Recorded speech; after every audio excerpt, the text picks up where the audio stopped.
Diskussion om universelle menneskerettigheder. Jeg vil starte med at forklare historien bag menneskerettighederne. Her ser vi en tidslinje over nogle af de vigtigste dokumenter, der er blevet nedskrevet i tilblivelsen omkring menneskerettigheder. Det første dokument er nedskrevet i 539 f.Kr. og kaldes i dag Cyrus' Cylinder. Den frigav slaverne og erklærede religionsfrihed. Herefter går der 1754 år, før der sker noget nyt på skrift omkring menneskerettighederne. Men i mellemtiden er ideen fra Cyrus' Cylinder spredt sig til blandt andet Indien, Grækenland og Rom, hvoraf sidstnævnt kaldte det for naturlig lov. I 1215 sker så det næste skridt i menneskerettighedshistorien. Den engelske konge blev tvunget til at underskrive det såkaldte det store dokument, men i virkeligheden hed det Magna Carta, hvoraf de første menneskerettigheder blev til. Heriblandt retten til at eje og arve, kirkens ret til at være fri fra indgreb fra regeringen, og borgernes beskyttelse mod at betale urimelige høje skatter. Og flere af de rettigheder, vi kender i dag. I 1628 blev Petition of Rights udformet, og i 1776 blev USA's uafhængighedserklæring underskrevet. Men vi springer videre til 1789, hvor erklæringen om menneskets og borgernes rettigheder blev til. Det var endnu en skrivelse på, hvad her Frankrig mente, at menneskerettighederne var. I 1948 kom der så endelig en verdenserklæring om menneskerettigheder. 2. verdenskrig var slut, FN var dannet, og Eleanor Roosevelt inspirerede til at lave udkastet, der så blev til verdenserklæringen om menneskerettighederne.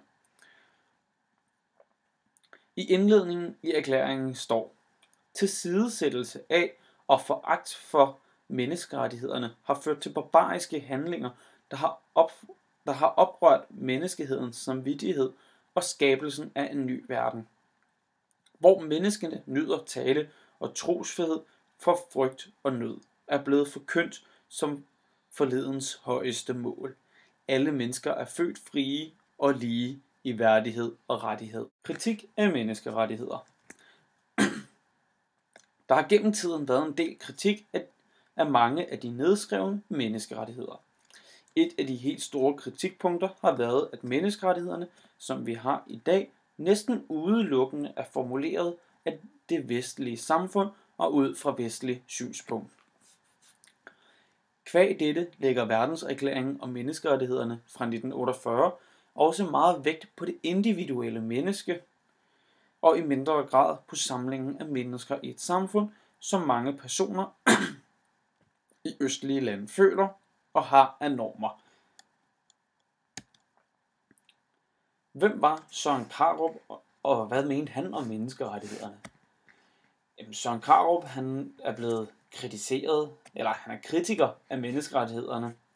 Han er en ofte benyttet debattør. Han har været medlem i bestyrelsesmedlem i Danmarks Radio fra 1999 til 2001, og han har været medlem af Folketinget for Dansk Folkeparti.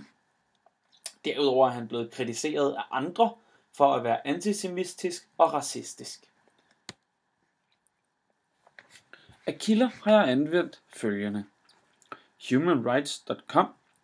Den har jeg anvendt til at lave min tidslinje omkring menneskerettighedernes erklæringer. Derudover har jeg brugt faktalink.dk. Den har jeg anvendt til at lave noget baggrundsinformation omkring menneskerettighederne, ligeså til tidslinjen. Så har jeg brugt den store danske.dk til at finde ud af, hvem Søren Krarup var. Og så har jeg brugt grænseforeningen.dk til at læse et debatindlæg omkring Søren Krarup. Da jeg ikke har tid til at gennemgå kildekritik, vil jeg bare slutkonkludere, at disse 4 kilder er alle sammen troværdige.